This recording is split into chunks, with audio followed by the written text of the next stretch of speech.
Hello, welcome back to Leap English Podcast. Hi everyone, we're so happy you're here with us today. I'm Lily.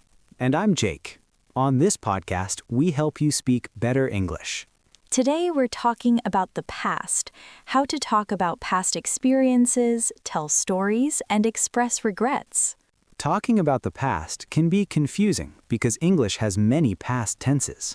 But don't worry, we'll make it clear and simple for you. If you enjoy our podcast, please subscribe and share with your friends. Let's begin right now. So, Lily, let me ask you a question. Have you ever been bungee jumping? No, I haven't. That sounds terrifying. What about skydiving? Have you ever tried skydiving? No way. I've never done anything like that. What about you, Jake? I've been skydiving, actually. Really? When did you do it? I did it 3 years ago in Spain. It was a tandem jump. Tandem jump? Yes, that means I jumped with an instructor. We were connected together. How was it? It was fun, but I'm not sure I'd do it again. Now, let's stop and look at this conversation. We used different past forms. Yes. Did you notice? I asked, have you ever been bungee jumping? That's present perfect. Right. Then you asked, when did you do it? That's past simple. Why did we use different tenses? Great question. Let me explain the rule. Please do. Use the present perfect to talk or ask about experiences in the past, but only if you don't say a time. Only if we don't say a time. Yes. For example, I've tried windsurfing.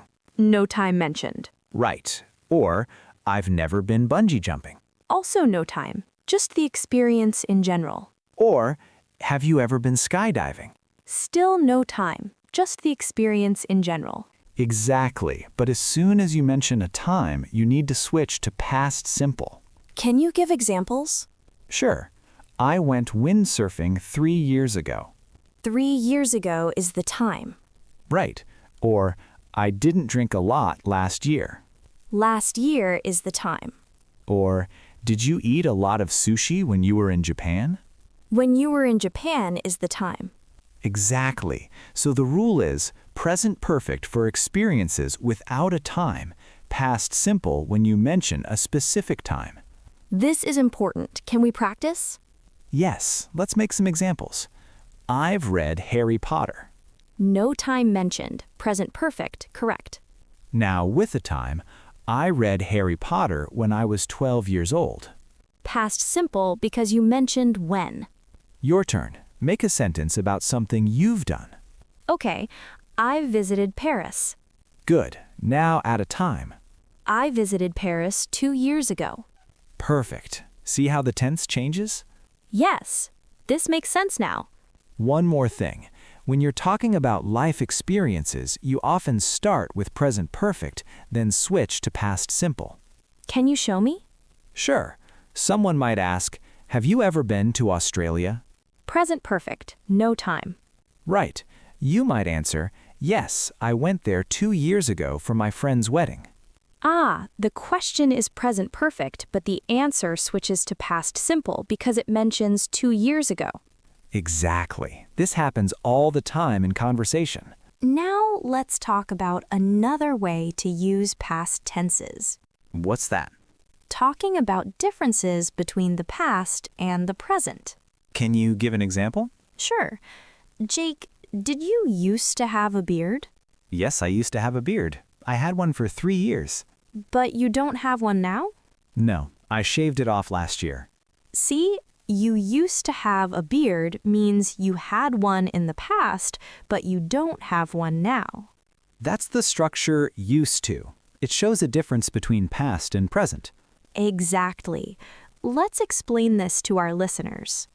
Okay, use used to talk about something which was true in the past but isn't true now. More examples? I used to live in Berlin. Meaning you lived in Berlin in the past, but you don't live there now. Right. Or she used to play tennis. She played tennis in the past, but she doesn't play now. You can also use the negative form, didn't used to. What does that mean? It talks about things that weren't true in the past, but are true now. Can you give an example? I didn't used to wear glasses. Meaning you wear glasses now, but you didn't in the past. Exactly. Or they didn't get on so well. Meaning they didn't get on well in the past, but they do now. Yes, get on well means to have a good relationship. Can we make questions with this? Of course. Did you used to play a musical instrument? Or didn't he used to work here? Exactly. Now, let me tell you about another form. Would. Would? How is that related? You can use would to talk about actions or habits you did in the past, but you don't do now. Can you give examples? Sure. When we got home, Mom would make us beans on toast, and then we'd watch cartoons. Would make and we'd watch. Both past habits? Yes, things we did regularly in the past. Or, there was this bakery near my office where I would go every lunchtime to get a sandwich. Would go, a regular action in the past that you don't do now. Exactly. There's one more form. Any more. Any more? Yes, you can use a present verb plus any more. It has a similar meaning to used to. Show me. She doesn't live here anymore. Meaning she lived here in the past, but she doesn't live here now. Yes. Or, I don't have time to listen to music anymore. You had time in the past, but now you don't. Perfect. Let's practice. Tell me 3 ways your life is different now compared to the past. Okay. I used to play the piano, but I don't play anymore. Good. One more. I didn't used to drink coffee, but now I drink it every day. Excellent. And one more? When I was younger, I would go hiking every weekend. Perfect. You used all 3 forms. Now let's talk about telling stories. Oh, I love stories. When you tell a story, you need to set the scene. Set the scene? What does that mean? It means you need to describe the background of the story. What was happening at the start? Like the situation before the main events? Exactly. To give background to a story, you use the past continuous. Past continuous is was doing, were doing. Yes. For example, we were sitting on the bus, ready to leave. That sets the scene? Yes. Or, it was raining so hard you couldn't even see out of the window. I can picture that scene. That's the point. The past continuous helps the listener imagine the situation. Can you give more examples? Sure. If you're telling a story from your own life, you'll often start with 1 or 2 sentences in the past continuous. Like what? I was living in a small apartment at the time. That gives background information. Or, I was driving home after work. That sets the scene for what happens next. Exactly. This isn't just useful when you're telling long stories. No? No, you can use this anytime you're giving a slightly longer answer about the past. Like in a job interview? Yes, or an IELTS exam, or just a casual conversation. Can you give an example? Sure. Imagine someone asks, "How did you meet your wife?" Okay. You might answer, "I was working at a coffee shop, and she came in one day to order a latte." I was working sets the scene, then she came in is the main event. Perfect. Do you see how it works? Yes, the past continuous gives the background, and then past simple gives the action. Exactly right. Let me tell you a funny story. Please do. This happened 2 years ago. I was studying for an important exam. Okay, you're setting the scene. Right. I had studied very hard for 3 weeks. Had studied. Past perfect? Yes, because that happened before the story started. I had prepared everything the night before. Also past perfect. Right. Then, on the day of the exam, I woke up late. Past simple. That's the main event. Yes, I ran to the exam center, but I arrived 10 minutes late. Oh no. The examiner looked at me and said, "You're late, but you can still take the exam." That's lucky. Wait, the story gets better. I sat down and opened my bag. I hadn't brought a pen. You hadn't brought a pen? Past perfect again? Yes, because I realized this after I sat down. The examiner had to lend me a pen.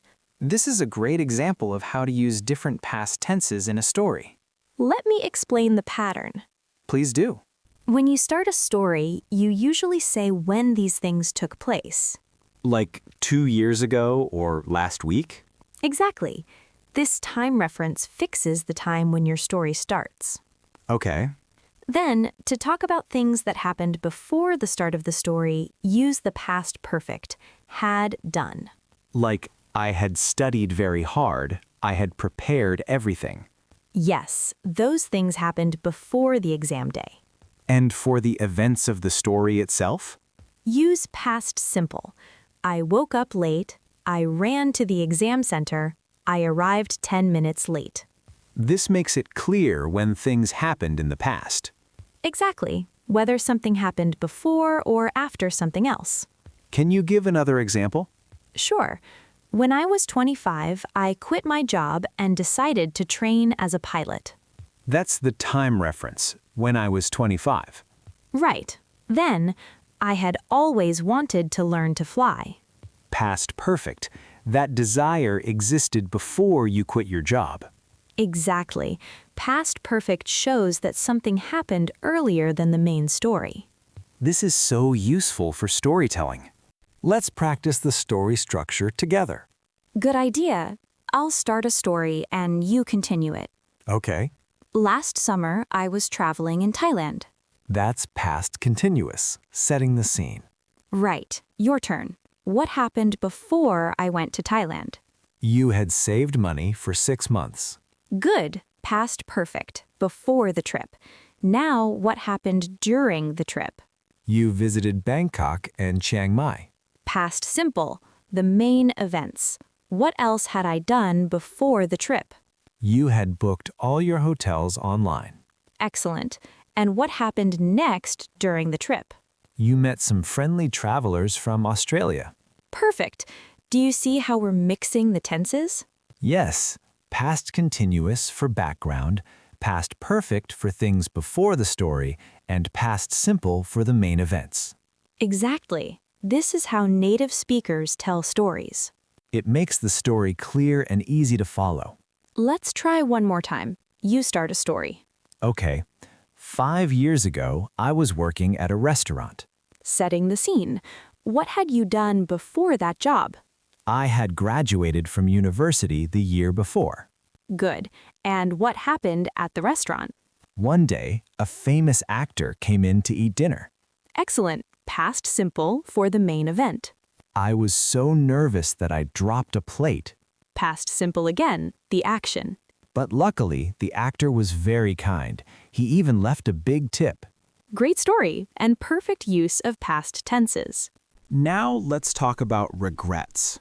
Regrets? What do you mean? Things you wish you had done differently in the past. Ah, yes. Everyone has regrets. Do you have any regrets, Lily? Yes. I wish I'd started learning English when I was younger. I wish I'd started. That's the structure for regrets. Yes. What about you? I wish I hadn't spent so much time playing video games in high school. I wish I hadn't spent. The negative form. Right. Let me explain the structure. Please do. You can use wish plus the past perfect to talk about something you regret. Past perfect is had done or hadn't done. Yes. For example, I wish I'd learned other languages when I was younger. Or I wish I hadn't said that. Exactly. Remember that here you're talking about the opposite of what really happened. What do you mean? If you say, I wish I hadn't said that, you did say something in reality. And now you regret it? Yes. The wish is about changing the past, but of course you can't.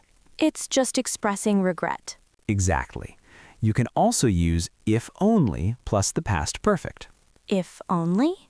Yes, it has the same meaning as wish. For example, if only I'd kept my Spanish going. Meaning you stopped learning Spanish and now you regret it. Yes, or if only I hadn't wasted so much time. You wasted time and now you regret it. Exactly. The meaning is very similar to wish. Is there any difference between wish and if only? If only is a little bit stronger emotionally. It shows more regret. I see. What other ways can we express regrets? You can use could have to express regrets in the past. Could have. Yes.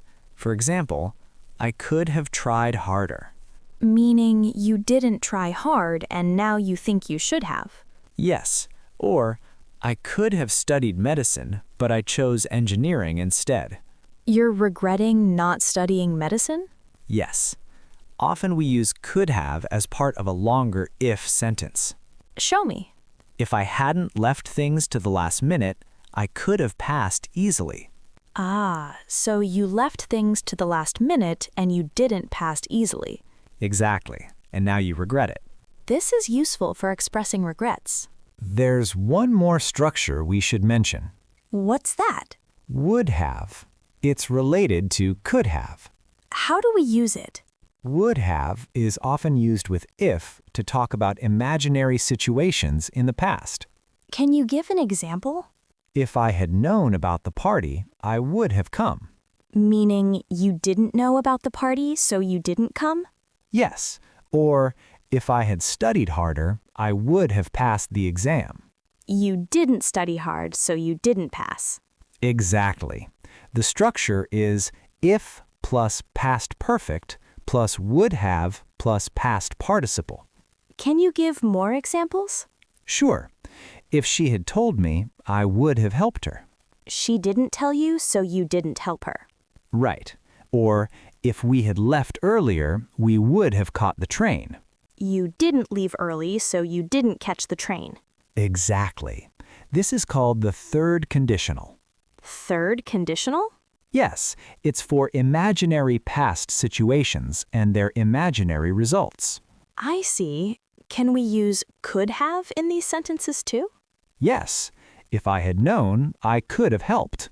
What's the difference between would have and could have? Would have is more definite. Could have shows possibility.